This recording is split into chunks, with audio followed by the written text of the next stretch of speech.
Hey guys, um, Pastor Doug asked me to talk again, this time for the healing service. Um, Not sure what I can add to the service, but I'll do my best. Um, and don't worry, it won't be too long.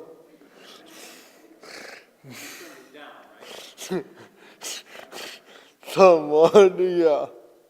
Um, Dad wants to get home and watch, The Big Bang Theory. Yeah, I'm no stranger to the need to heal. Over my 19 years, I've dealt with cerebral palsy, 3 surgeries, one on my spine and 2 on my legs, numerous bruises, cuts, sprains, and from falling. The most recent one, a severe concussion that took 123 days to overcome. And I'm becoming a real pro at going through this stuff. And I've learned that it is never fun. It can be frustrating, tiring, draining on me and those around me that want me to get better. There are all kinds of healing too, full of physical healing, but there's also emotional. It can be worse than a scar or a fracture, or even a constant headache, because people don't always recognize what people are going through.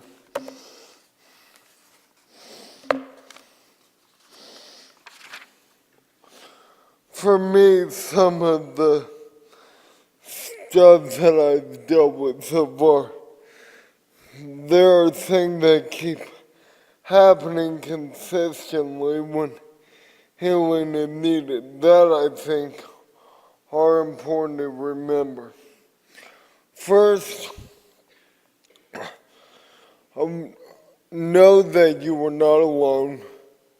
There will always be family or friend or church members that will lift you up. I have multiple families in my life. I'm blessed to have a great mom and dad and a sister and a brother-in-law who have been there for my entire life and don't know where I would be without them. Also, I have the Rudy family. Joe is like my second dad. Trent, Aubrey, and Max have all been such huge supporters and consistent friends. My scout troop was a big supporter too, and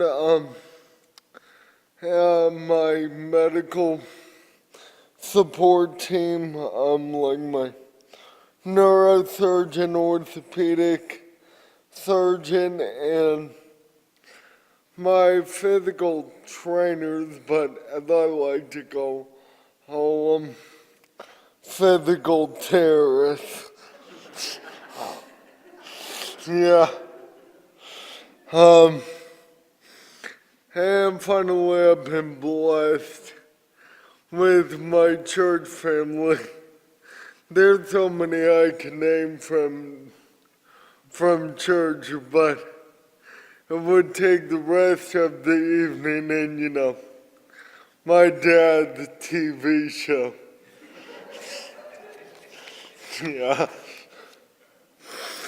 So back in March of 2013 when I had my big spine surgery, the need for emotional strength and healing prayer were all very important. Single gesture by Pastor Doug to call a pastor friend of his, St. Louis, to come pray with mom and dad was all very comforting for them. I was under the knife for that, but the simple act of reaching out gave them the extra strength they needed to be there for me after the surgery, and all it took was a simple phone call. Now, fast forward 1 year later, when I was being confirmed, I had a back injury, and I was laid up on my back and wasn't getting much better. I was mad about the whole thing. In fact, I still kind of hate talking about this whole thing today. But because it was so hard, in order to be at my confirmation, Dad and Mom figured out how to get me here, and they brought in a lounge chair and sat right there, and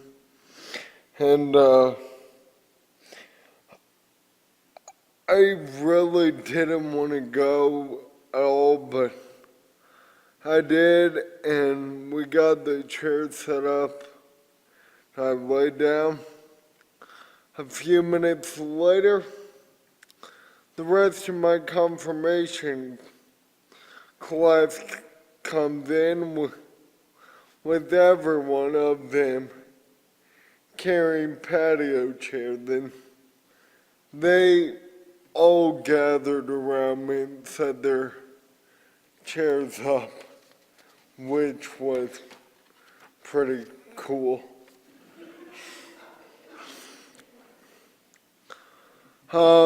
But they did embrace my struggle. They brought me into the group and made me forget how frustrated, mad I was for a little bit. That was more helpful than they will ever know. It is so important to look for a way to help others, no matter how crazy it seems. Also, like me right now, maybe a healing process just by sharing your struggles with people who care about you. And during the confirmation ceremony, Doug said and pointed at me and said, God has a plan for me, just for me. And wow. About 2 weeks after that ceremony, we found a physical therapist who I still work out with, and she talked about my pain and she finally got me sitting up for a few seconds, which may not be like a lot, but it was for me at the time. Gave me reassurance to keep pushing. not to worry about what lay ahead, that God was with me. He had a plan and he would see me through it all. Now the second story, most recently. 2 weeks before I graduated, I was in strength and conditioning class and I fell and hit my head on a brick wall and sustained a severe concussion. After that, we were like thinking like, what are we gonna do with my graduation, because I had to go, but luckily my principal McCaffrey and my school therapist Carrie Cooley helped me out during those few weeks that was left. Physically, I was miserable and emotional, upset at happening at a time that should have been so much fun. They cared enough to do the little things to make the best of a miserable situation. The concussion symptoms were persistent, kept me in the dark a lot. I had two very important events coming up in July, and this was going to make it impossible to enjoy them. I was going to the West as We Are Camp, Michigan, with the youth group and Joe.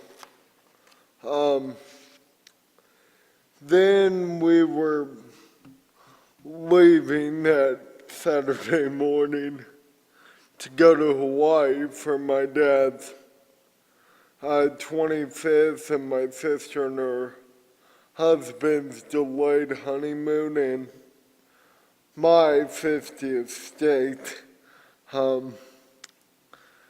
Camp was impossible for me. I couldn't stay there the whole week, but after talking with Joe, Mom, and Dad, I decided to go to Michigan for like the last half of the week. Mom and Dad would take me to camp daily for whatever I could tolerate and then pick me up late and go back to the hotel. I was thankful for the change, but really didn't feel part of the group. Now this other story kind of goes into camp a little bit. The last night of camp, we have, it's called Firebolt, and it's basically a amphitheater, and because the car path where they would usually take people down was flooded. One of the leaders said, hey Zack, we're putting you up at the top. So the last night, Max came up to me and said, basically, hey man, you want to come down with us? And I was like, okay.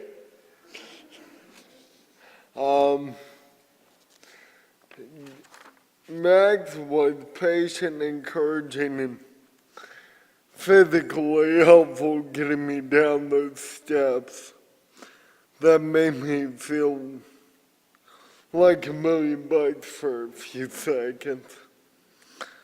My headache didn't go away for another month or two, but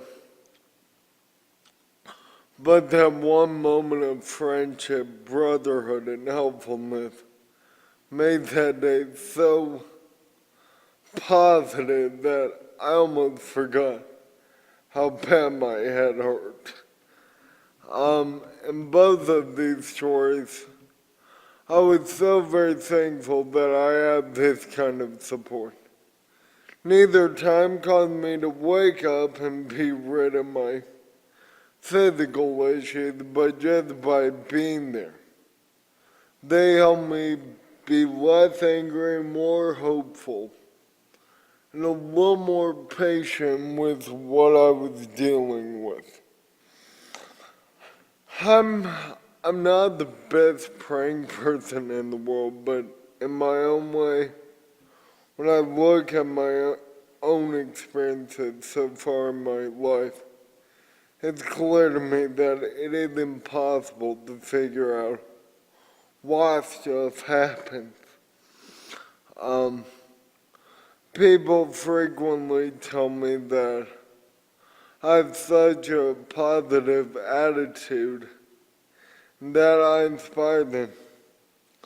For that, I'm always humbled, but I think I was given those qualities by God for a purpose, like Pastor Doug said, a plan just for me. So I guess it's important to pray that I can follow God's plan for me, be an example of strength and endurance, and reach goals that I have in my life, while maybe touching others and helping them through tough times. Pastor Al's sermon of 2 weeks ago had a couple of sentences in it that made a lot of sense to me as it relates to healing. Developing a living legacy of endurance in our faith, we will find that God's mercies, God's provisions are never ending.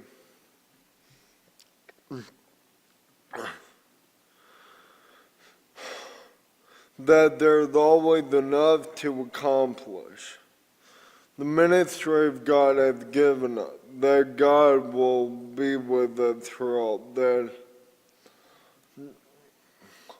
the challenges we will face. And that one really hit home to me. I'm reminded of something Isaiah tells us. Those who hope in the Lord will renew their strength. Those they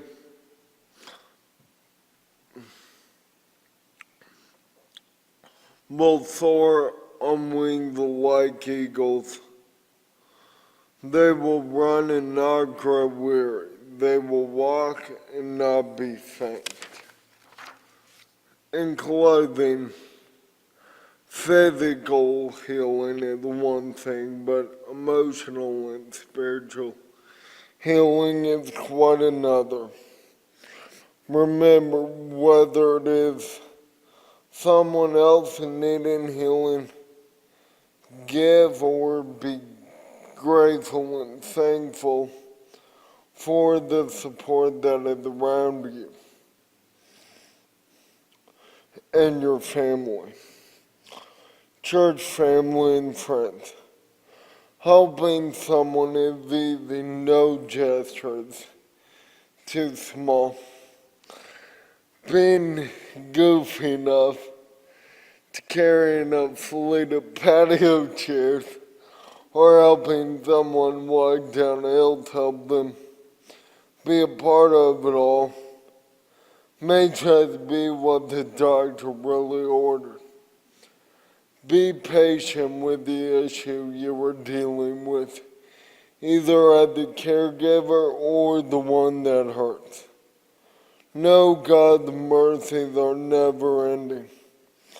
As the caregiver, know that God recognizes your good work. Will have His hand on you too.